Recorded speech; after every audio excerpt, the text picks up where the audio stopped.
Hola, ¿qué tal? Buenas tardes, te saluda el contador público Luis Alberto Padrón y hoy tenemos pues un invitado más que de lujo, también con un contenido de lujo. Le invitamos, estimado radioescucha, que se quede hasta el final del programa porque le tenemos un regalo como pocas veces se ve en este programa. Y bien, bueno, pues le damos la bienvenida al contador público José Luis Elizondo Cantú. José Luis. Muchas gracias. ¿Qué tal? Y bueno, pues José Luis está aquí para presentarnos un libro que se intitula Tributo a los legados azul y blanco de Fray Luca Pacioli. Y bueno, pues vamos a estar abordando este libro. Pero antes me gustaría, José Luis, si nos los permites, a los radioescuchas, de manera breve, que nos digas quién es José Luis Elizondo, que nosotros te conocemos, los que estamos metidos en el tema de la contabilidad, pero bueno, a las nuevas generaciones. Sí. Mira, mi nombre es José Luis Elizondo Cantú. Soy director del despacho Elizondo Cantú con representación a nivel nacional e internacional. Soy contador público, tengo maestría en impuestos, en estudios fiscales, en administración con especialidad en finanzas y soy licenciado en Derecho. Siempre me ha gustado la cátedra y siempre me ha gustado estar estudiando, y este libro pues es parte de todos los conocimientos que he adquirido desde la escuela, en mi trayectoria profesional como maestro, y lo que he aprendido también de los estudiantes, de los maestros y de las personas que se han cruzado en mi vida en lo personal y sobre todo en lo profesional.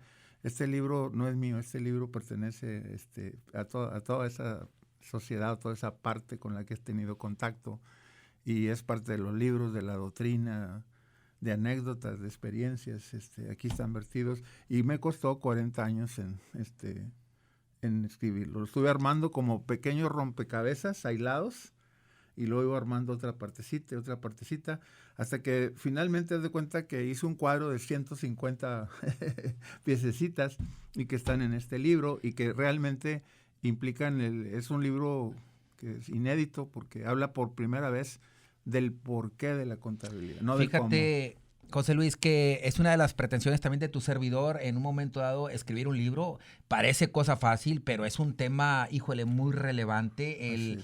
Ahora sí, aterrizar las ideas. Primero, como dices tú, mapearlas y luego pues poner en escrito esto. Sí. ¿Qué fue lo que te motivó a escribir este libro? ¿Y por qué demoraste 40 años? Así es.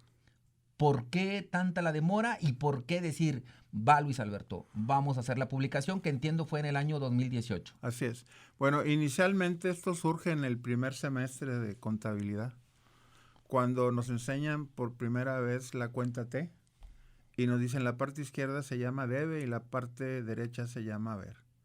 Yo levanté la mano y le dije, maestro, ¿por qué se llama debe? ¿Por qué se llama haber?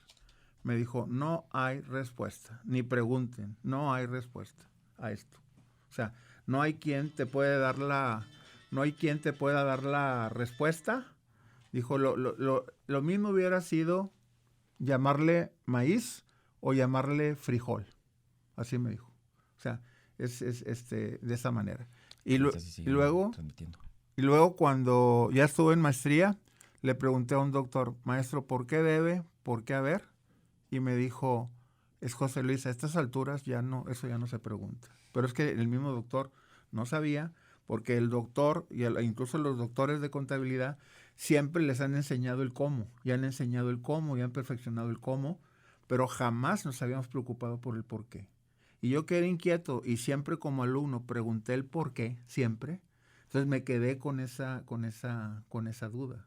Fíjate que yo ya me permití leer tu libro y me sentí demasiado identificado, José Luis, y te doy las gracias por estar presente en este programa y por permitirme, pues como dices tú, este libro que ya no es tuyo, es de toda la comunidad y que incluso va más allá de la comunidad de contadores, pero tienes mucha razón en este tema, ¿no? De el alumno debe hacer preguntas más allá del programa de estudio. Así es. Yo recuerdo en la escuela que decían, oye Luis Alberto, no hagas preguntas difíciles, es más, esas ni vienen en el examen. Así es. O sea, y dices tú, wow, entonces pues vamos a quedarnos con esto, ¿no? Es decir, no se incentiva a cuestionar al alumno. Desde entonces ya traías esta ya esa reflexión. Esa inquietud, Incluso yo tuve la oportunidad vinieron los maestros aquí de todas las facultades de la zona noreste de contaduría, y a los maestros una de las cosas que les dije: maestros, no se vale enseñar el cómo, es necesario enseñar siempre el por qué. Por ejemplo, en lo fiscal, a veces sale, por ejemplo, un factor, y ya no lo aprendemos y ya, pero nunca nos preguntamos por qué ese factor. No cuestionamos. Incluso, por ejemplo, en un examen me tocó como sinodal, en una maestría para impuestos, la persona dominaba totalmente el asunto de la capitalización delgada. Y dominaba el asunto, y entonces al final solamente le pregunté: ¿por qué se le llama capitalización delgada? Y no supo la respuesta. Y era un experto en fiscal. Y le dije: muy sencillo, porque el pasivo es gordo y el capital es flaco. Porque es una estrategia para sacar intereses con pasivo y no con dividendos, ¿verdad?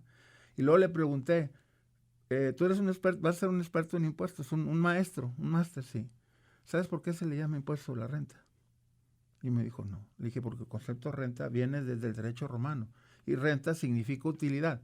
Y puede haber utilidad del trabajo, puede haber utilidad del capital o de la combinación de ambos. Fíjate que este libro ciertamente va a eso, va a la raíz etimológica, a reflexionar el porqué del origen de muchos términos que pues parecen imposiciones, pero hay una causa raíz, hay un significado que, bueno, pues durante todo este tiempo tú reflexionaste y te damos las gracias. Me voy a permitir leer un fragmento de tu libro que a mí me pareció bastante a resaltar.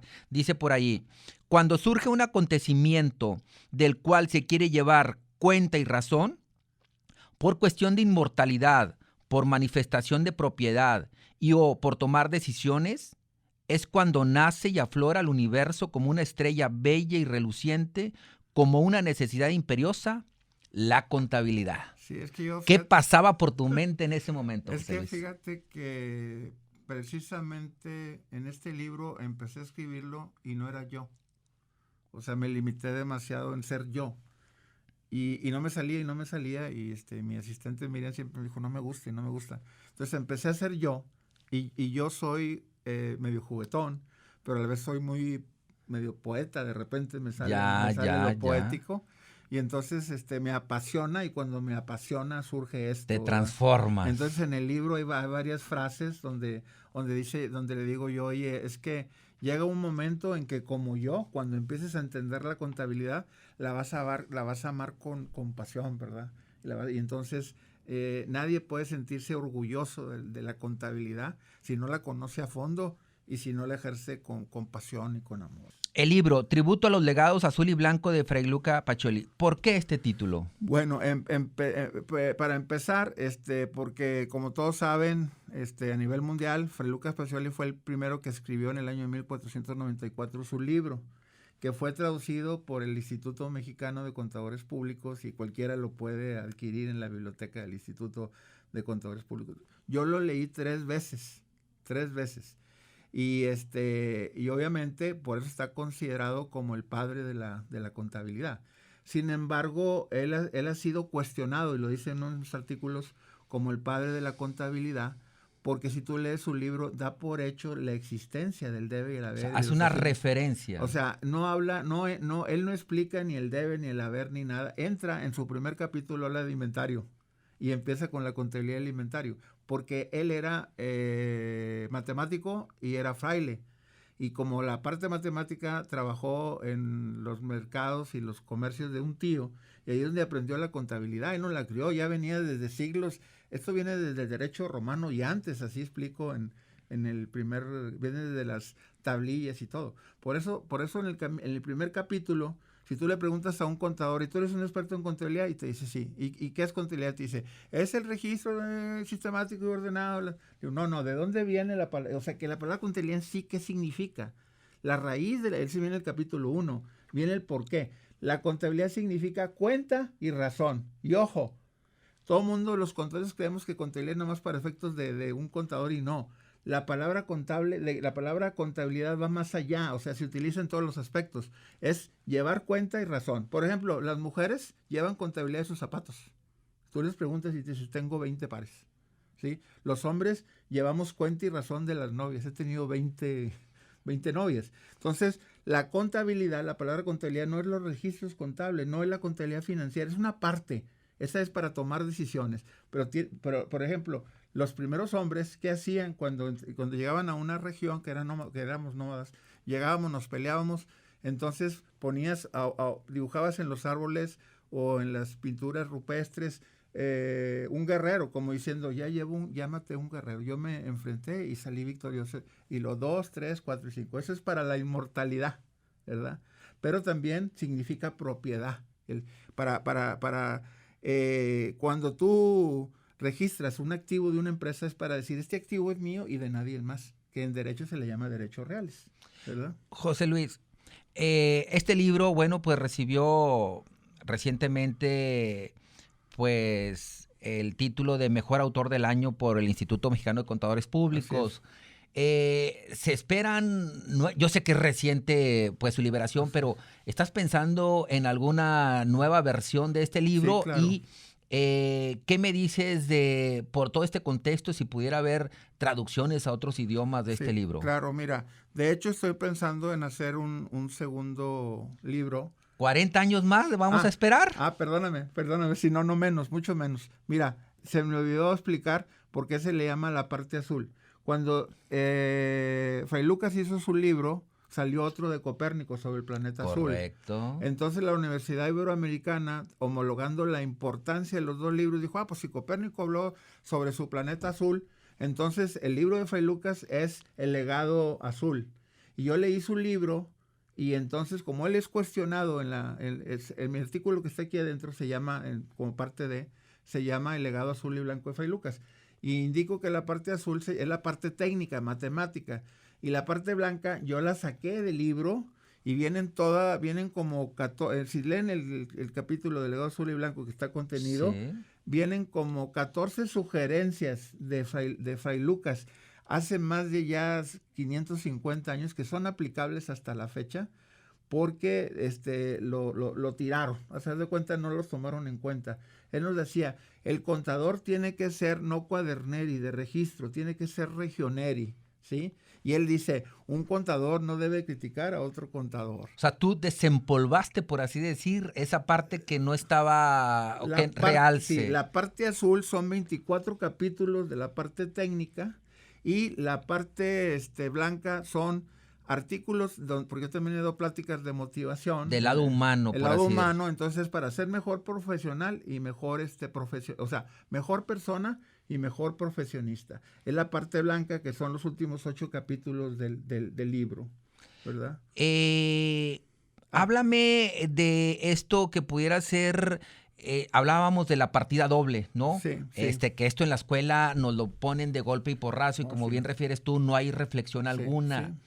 Hablas tú por allí de un término partida cuatridimensional. Así es. Explícale, por favor, a nuestro auditorio qué debemos de entender por partida cuatridimensional. Por partida cuatridimensional, mira, de hecho, cuando en todas las universidades, porque ya me cercioré en Estados Unidos, en España, incluso en Francia y en Italia, la contabilidad se enseña de una manera mecánica por siglos y siglos. Incluso, por ejemplo, todos los libros, con mucho respeto, que son bestseller de aquí de los maestros del tecnológico y se consideran como bestseller, y para citar algunos, digo, hay varios aquí, todos enseñan contabilidad en todo el mundo con base en la partida doble, en el cómo, y no explican ni de dónde viene la cuenta T, que es el signo de la cruz. O sea, en su libro, Fray Lucas dice, el libro diario y el libro mayor se diseñarán con base en el signo de la cruz. Por eso no es una M, es una cuenta T, ¿sí? En ninguna parte te dice el debe es el lado izquierdo y el haber es el lado derecho, y ya, o por qué debe y por qué haber, y yo, ¿cómo llegué al debe y al haber? Estudiando derecho romano, ahí ubiqué que en italiano débito es deuda, ¿sí? Y crédito es derecho. Y con una R, débitor es deudor y crédito es acreedor. Entonces, débito es deuda y débitor es deudor. Crédito es derecho y crédito es acreedor. Entonces, ahí fue donde amarré el debe y el haber. Y entonces la contabilidad tiene su piedra angular en lo que los romanos llamaban la relación de crédito, donde había un deudor y un acreedor, y donde tenía alguien un derecho y tenía una obligación. Entonces, la contabilidad parte de la operación misma, de las operaciones económicas que se daban en la sociedad, donde había siempre un deudor y un acreedor. ¿Y sabes por qué? Porque incluso aunque en cualquier venta de bien o servicio hay un deudor y un acreedor. Y fíjate, aunque sea ventas de contado o de crédito, como quieras, surge el debe y surge el haber y el deudor y el acreedor, porque una operación, aunque sea de contado, momentáneamente, antes de ser pagada, es una operación de crédito, en donde siempre hay un debe y un haber. Háblanos de qué papel jugaron los bancos en la época respecto de la contabilidad y estos términos que estamos abordando. Aquí en el libro habla de una anécdota que ubiqué a través de la investigación, que el primer cambista se llamaba Pasión y hacía alarde en su nombre a lo que se dedicaba. Él fue considerado como uno de los primeros cambistas en el mundo. Y él se sentaba en una plaza ahí en Atenas, ponía un banquito y se ponía a decir, presto dinero a cambio de un interés. Cuando no le pagaban, entonces agarraba el banco el domingo y lo aventaba como señal de enojo porque no le pagaban, y de ahí nació el concepto de bancarrota. El concepto de banco surgió cuando él prestaba en el banquito. Porque literal, era una banca que había sido... Cuando creció, entonces rentó una casita enfrente, como lo hacemos todos, que empezamos nuestro despacho en la casa y luego rentas una casita. Así Pasión, había una casa enfrente de la plaza y la rentó. Pero luego todo el mundo preguntaba, oye, el señor del banquito, no, pues no saben, ya no ha venido, ¿no? Hasta que él empezó a dar cuenta, no, ahí en esa casa. Entonces para él ubicar, le puso banco. Entonces de ahí la palabra banco. ¿Sí? Y la palabra de bancarrota. Y los bancos fueron el primer negocio de interés público de los gobiernos federales, porque recibían dinero ajeno y lo prestaban. Entonces se convirtió en un negocio de interés público porque el cambio, la cuestión bancaria, empezó a crecer en el mundo de una manera inédita y disruptiva. Entonces los bancos se convirtieron en un asunto de preocupación de los gobiernos, porque tenía mucho dinero ajeno y tenía mucho dinero prestado. Entonces, en Francia se le obligó, en manera manuscrita, en el código francés, se obligó a llevar a los bancos, fíjate, de manera manuscrita porque no había impresa, eso fue un siglo antes, en el siglo XIV. Se obligó, por el año 1323, se obligó Francia, a través del Código de Comercio francés, se dijo, los bancos están ni siquiera a las empresas, a la primera institución, ente económico, que se le obligó a llevar contabilidad fue a los bancos. Y en Francia, en el código francés literal está así.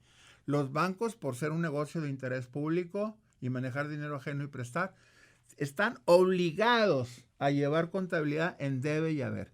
El debe se utilizará para registrar la deuda del tercero, por eso se llama debe, de debe. Entonces el tercero le pones tú, por ejemplo, Pedro el pobre, le presta el banco patrón, le presta a Pedro el pobre 1,000 pesos. Entonces le abre un debe para que Pedro el pobre lea, yo le debo al banco patrón 1,000 pesos, ¿verdad? Pero si viene Rico Ricón y te presta 2,000 pesos, entonces Ricky Ricón te presta 2,000 pesos a ti el banco, y entonces tú le abres un haber a Ricky Ricón, para que Ricky Ricón lea, yo tengo un derecho por cobrar al banco padrón de 2,000 pesos. Entonces, si tú te fijas, ahí es donde está el eslabón perdido, porque hasta la fecha todo el mundo piensa que la contabilidad que llevas del tecnológico, de esta división, es del TEC, y no, es para los proveedores, es para los estudiantes la contabilidad. Y por efecto espejo, entonces es del ente. Entonces, la contabilidad, en lugar de tener una partida doble de 2 registros, tiene 4. Los primeros 2 son para el tercero, ¿sí?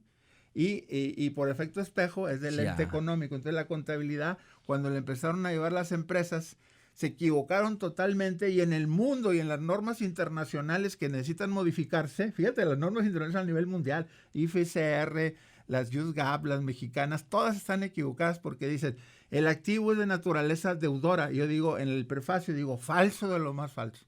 Lo que es deudor es la deuda del tercero, y el activo de la empresa, pues si el tercero tiene la deuda, entonces el ente tiene el derecho, entonces es un crédito, un haber. Y falso que el pasivo sea acreedor.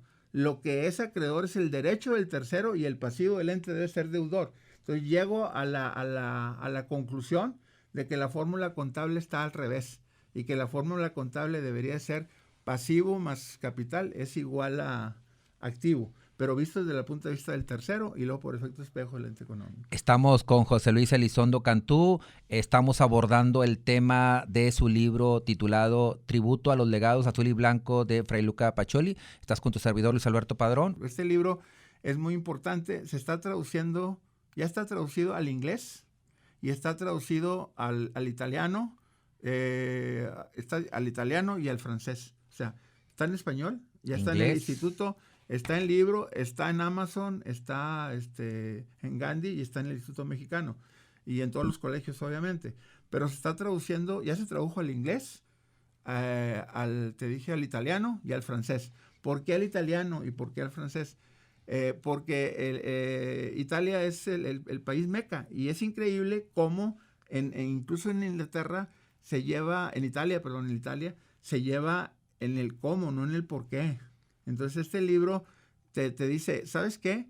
Es una nueva yo propongo una nueva metodología de enseñanza en lugar de a base de memoria, porque es a base de memoria y mecánico, que nos afecta profesionalmente cuando ya nos convertimos en profesionales, porque no nos enseñan a razonar, a un sistema razonado y con el porqué. O sea, ahorita ¿cómo enseñan? ¿Cómo? Apréndete esto, así, se carga, se abona, así se llama, pero ¿por qué? No sé, apréndetelo así de memoria. Llega un momento en que ya le empezamos lógica y aprendemos, pero este libro es para decirle a los alumnos, a ver, descuéntate por esto, ¿sí? Y simplemente es, dices tú, ¿dónde nació el activo y el pasivo y el capital? ¿Sabes dónde nació? Precisamente con los bancos, ahí fue donde nació la palabra activo y la palabra pasivo. ¿Por qué? Porque los bancos llevan operaciones activas y operaciones pasivas y neutras. ¿Cuándo un banco realiza una operación pasiva? Cuando un inversionista, que es la persona activa, invierte en el banco y el banco recibe. Porque activo es acción de dar y pasivo es acción de recibir. Cuando hay un inversionista y mete dinero al banco, entonces el sujeto activo es el inversionista y el sujeto pasivo es el banco. ¿Sí? Así es. Entonces la palabra pasivo surge como deuda cuando el banco recibe dinero y surge un activo cuando presta dinero. Ahí surgió la palabra activo y pasivo. La palabra capital surgió en Francia cuando se crearon las sociedades mercantiles. Capital viene de cabeza principal, que son los inversionistas que toman las decisiones en las empresas. José Luis, de la lectura de este libro se desprende mucho esta relación maestro-alumno. Sí. Entonces, ¿qué tanta inmersión tienes? ¿Qué debemos de entender por este formato del libro? ¿Parece que el maestro es José Luis Elizondo sí. o el maestro es Fray Luca Pacioli? Fíjate, hablando de complejidad del libro, este es mi primer libro y me costó, por eso dicen que un libro es como un hijo. ¿Sí? Me costó sangre, sudor y lágrimas hacerlo, porque no fue fácil empezar a armar los capítulos porque nunca había escrito un libro y no sabía en qué persona escribirlo. La verdad es que me aventé como ahora sí, popularmente como el Borras y dije, bueno, voy a hacerlo como la manera más fácil que decidí es como, en lugar de explicarlo yo como maestro, puse a Fray Lucas como maestro. Yeah. El alumno le pregunta los porqués que nunca ha recibido una respuesta y Fray Lucas le da una respuesta. Entonces este libro es como una novela, no trae es el primer libro en el mundo que habla del porqué, y yo creo que también es el primer libro de contabilidad que no trae un asiento contable, porque la idea en este libro es que todo mundo, no solamente los contadores o los contadores que ya se les aprendió el cómo y tienen dudas en el porqué, sino los nuevos contadores, las nuevas generaciones y las generaciones que ya están ahorita desde siempre, encuentren el porqué de la inquietud, de la duda que le quedó en su mente. Y por aquí dice, desde que era estudiante quedó esa duda y toda mi vida como una ola incesante en el mar va y revienta en una roca, así en mi mente siempre tenía esa duda, esa inquietud, y por eso hice la investigación para mí inicialmente. ¿Y por qué me tardé 40 años? Porque muchas de estas cosas fueron de los conocimientos que adquirí a través del tiempo, pero muchos de ellos fueron, haz de cuenta que Dios me dictó el capítulo, haz de cuenta, como si Dios me lo hubiera dictado. Y empecé a leer libros, todo lo que había sobre Fray Lucas. Hay un libro que se llama Contabilidad Pacioliana, que es el que me dijo, ahí decía, la palabra ver es una palabra francesa que con mucha seguridad viene del inglés, y ese fue el que me dio la pauta, porque luego conseguí a alguien que había estudiado en Francia y me dijo, sí, en negocios. Y me dijo, sí, en franceses debe y haber. Y entonces nos metimos y allí descubrí que la contabilidad en México debe y haber, viene de Francia, pues debe y haber, desde el código francés. Cuando Francia dominó a España, ese código francés se firmó en Bilbao, por eso pueden consultar el decreto de Bilbao, el acuerdo de Bilbao, ahí se trajeron el código de Francia a España, y cuando España tuvo influencia en México y en Estados Unidos, antes que el primer código de comercio de Santana, estuvo vigente aquí en México el Tratado de Bilbao, y se trajeron exactamente el código francés, que era español, y ahí surgió el debe y el haber en México y en todos los países de Latinoamérica. Estamos ya en la parte final del programa y yo creo que nos sobra tema para abordar. Antes de que me contestes, para que reflexiones, ¿para quién va dirigido este libro? Ahorita me contestas. ¿Algunas palabras finales? Mira, este libro lo hice para mí, pero pensé que era muy egoísta. Tenemos un minuto para terminar. Sí, era muy egoísta dejarlo para mí, entonces decidí escribirlo hasta que finalmente lo terminé. Este libro le puede servir a todos los contadores que tienen 30, 40 años de experiencia porque no saben el por qué. Y si tienen inquietud, aquí lo van a encontrar. Es para las nuevas generaciones, maestros y profesores, porque aquí van a encontrar la respuesta a las preguntas que nunca han tenido respuesta a nivel mundial. ¿Sí? 30 segundos para terminar, sí. José Luis. Entonces, ¿quién lo puede utilizar esto? Todo el mundo, incluso ingenieros, abogados, amas de casa, empresarios, porque te enseña el aspecto conceptual de la contabilidad. Y sí voy a hacer otro libro donde voy a enfrentar el por qué, el cómo con el por qué, para enfrentar el método mecánico con el método razonado de la partida doble con la partida cuatridimensional. Listo, bueno, pues ahí queda la invitación, un libro autografiado por parte de José Luis Elizondo. Te damos las gracias por haber aceptado la invitación a este programa. Se despide de ustedes el contador Luis Alberto Padrón. Hasta la próxima.